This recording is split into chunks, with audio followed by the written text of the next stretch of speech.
नमस्कार. आपण आता खामगाव या ठिकाणी आलो आहे. हे जुन्नर तालुक्यात एक महत्त्वाचं गाव आहे, एकदम हिरवळीनं नटलेलं. पहा इकडे तुम्ही, या ठिकाणी गव्हाचे शेती आहे. गव्हाला ओंब्या आले, आता संक्रांत जवळ आलेले आहे आणि गव्हाच्या ओंब्या ह्या संक्रांतीला सुगड्यामध्ये पूजन वापरतात.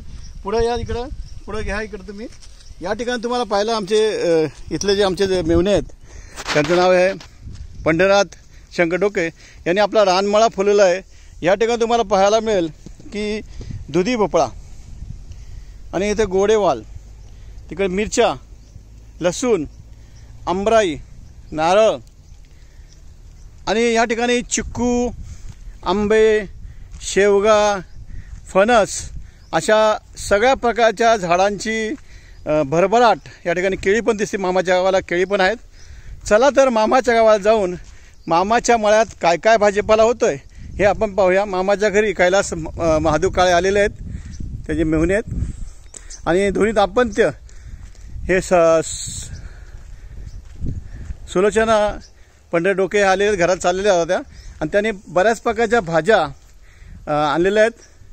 कांदा मळा भाजी अग विठाई माऊली माझी, ह्या उक्तीप्रमाणे त्या सर्व प्रकारच्या आपल्या परिसरात फुले, फळे, नंतर चिक्कू, पपई, नंतर वेगवेगळे फुले हे आपल्या हौसे लावतात.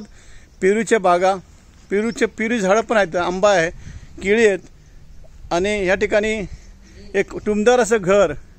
या ठिकाणी सकाळच्या जेव्हा मोर नाचतात, थुई नाचायला मोर येतात. रात्रीच्या वेळी भीतीदायक असे वाघ पण इथे फिरतात. सगळ्या प्रकारची नारळाची लयलाट आहे. नारळ पण आहेत, रामफळ म्हणून एक आहे, पेरू आहेत. तर अशा प्रकारचे पूर्ण चिंच पण तुम्हाला आंबट चिंच पण मिळतात. या ठिकाणी आयुर्वेदिक झाडं पण लावलेली आहेत. ब्रह्मकळा झाड पण आमच्या बहिणी लावलं आहे. कडीपत्ता आहे. नंतर या ठिकाणी चंदनाचं झाड पण आहे. बरीच प्रकारची झाडं. तुळस महत्त्वाची म्हणजे आयुर्वेदिक ही तुळस आहे. या ठिकाणी यांच्या घरामध्ये आम्ही प्रवेश करत आहोत. तर प्रथमतः या ठिकाणी देवांशी गणेश काळे माझ्यावर आलेली आहे. तर आमचं दर्शन झाले. असा हा छान असा अमराईने पसरलेला परिसर आहे.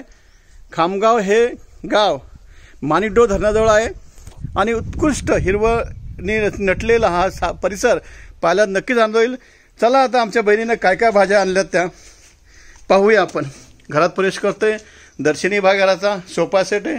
बसले दोघं आरामशीर. नमस्कार.